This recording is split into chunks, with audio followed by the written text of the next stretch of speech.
Kabar lainnya lagi, Inter juga mengincar Eden Hazard dengan status pinjaman kalau Eden Hazard mau mengurangi gajinya. Inter menjanjikan akan memberikan banyak menit bermain untuk Eden Hazard. Dan memang sih kita benar-benar butuh second striker sih. Jerewetan ceking kita, nyerewetin apa aja. Teman-teman, saat ini kalian sedang menyaksikan Cerewetin Inter. Apa kabar teman-teman semua? Gimana akhir pekannya? Gokil, gua sama sekali nggak bikin konten di akhir pekan kemarin.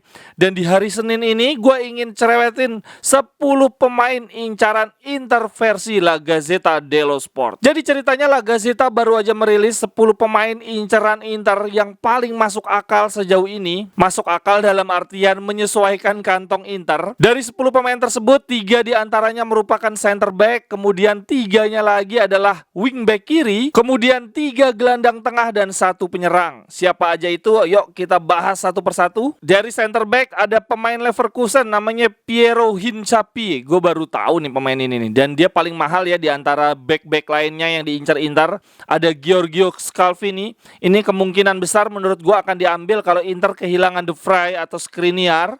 Lalu ada Chris Smalling. Kalau Chris Smalling ini kemungkinan diambil kalau Inter tidak mendapatkan Acerbi. Lalu dari left wing back ada Adrien Truffert, ini dari Rennes, klub dari Liga Prancis. Kemudian ada pemain Leverkusen juga, Michel Becker. Lalu ada pemain Empoli Fabiano Parisi. Dari ketiga nama ini sepertinya yang paling masuk akal adalah Fabiano Parisi, paling murah ya dari Empoli juga.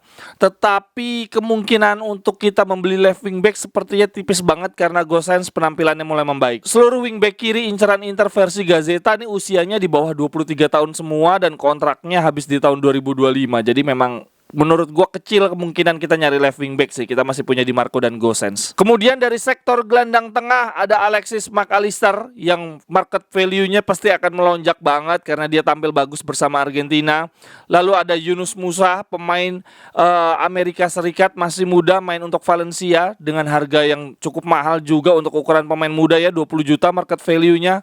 Lalu ada nama baru pemain Leeds namanya Tyler Adams, ini pemain Amerika Serikat juga. Untuk sektor gelandang tengah ini sudah pasti diproyeksikan menggantikan posisinya Gagliardini ya, yang tidak akan diperpanjang. Kalau Gagliardini bisa cabut di bulan Januari, berarti kemungkinan Inter akan mencari pemain barunya di bulan Januari ini. Tapi kalau dilihat dari pernyataan terakhir Gagliardini, dia tidak akan pergi di bulan Januari. Lalu yang terakhir adalah posisi penyerang Marcus Thuram. Ini adalah posisi yang paling krusial karena Lukaku belum jelas bisa fitnya kapan, sementara Korea terus-terusan cedera. Di bulan Januari ini Inter sepertinya akan fokus mencari penyerang dengan karakteristik second striker ya, yang bisa dribble, bisa assist, bisa buka ruang. Karena untuk posisi penyerang tengah sendiri kita sudah memiliki Dzeko dan Lautaro Martinez. Sementara kabar terakhir dari calciomercato.com, jurnalis mereka namanya Guaro menyatakan bahwa Munchen mundur dari perburuan Marcus Thuram karena dinilai karakteristiknya tidak cocok untuk striker nomor 9. Dan Inter sendiri saat ini sudah menginformasikan kepada agennya Korea untuk mencari klub baru. Semoga terrealisasi sebelum Februari ya. Kabar lainnya lagi, Inter juga mengincar Eden Hazard dengan status pinjaman kalau Eden Hazard mau mengurangi gajinya. Inter menjanjikan akan memberikan banyak menit bermain untuk Eden Hazard. Dan memang sih kita benar-benar butuh second striker sih. Wah, kalau Eden Hazard bisa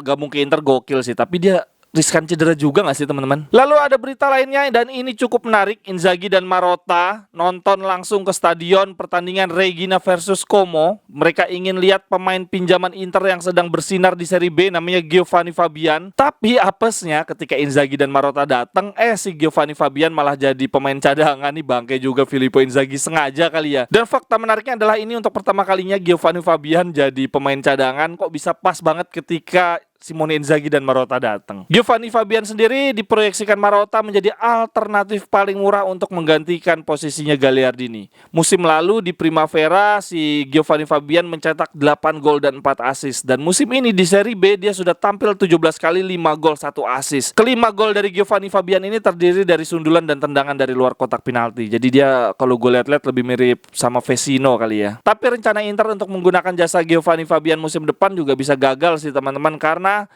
ada klausul kontrak kalau Regina berhasil promosi ke Serie A, maka Giovanni Fabian otomatis akan bertahan di musim berikutnya. Kalau ada satu pemain yang sangat gue harapkan bisa bergabung ke Inter, ini baru ini sih gue sukain ketika pertandingan Inter lawan Atalanta kemarin, gue terkesima dengan Koop Meiners. Gila, dia sundulannya bagus, dia bisa set piece juga, bisa corner. Kemarin ketika pertandingan Belanda lawan Argentina, set piece-nya juga cerdik banget, dia alih-alih tendangan langsung malah passing ya, dan akhirnya memaksakan Argentina untuk perpanjangan waktu. Menurut gue Koop Meiners tuh elegan banget sih. Gue ngelihat dia tuh kayak ngelihat Sergei Milinkovic-Savic. Oke deh teman-teman, sekian dulu untuk cerewetin Inter hari ini. Silakan komentarnya terhadap 10 pemain incaran Inter versi La Gazzetta. Dan kalau teman-teman di sini ada satu pemain yang sangat amat teman-teman harapkan bergabung ke Inter, siapa nih? Silakan tuliskan di kolom komentar. Sampai ketemu di cerewetan-cerewetan berikutnya. Bye bye, thank you.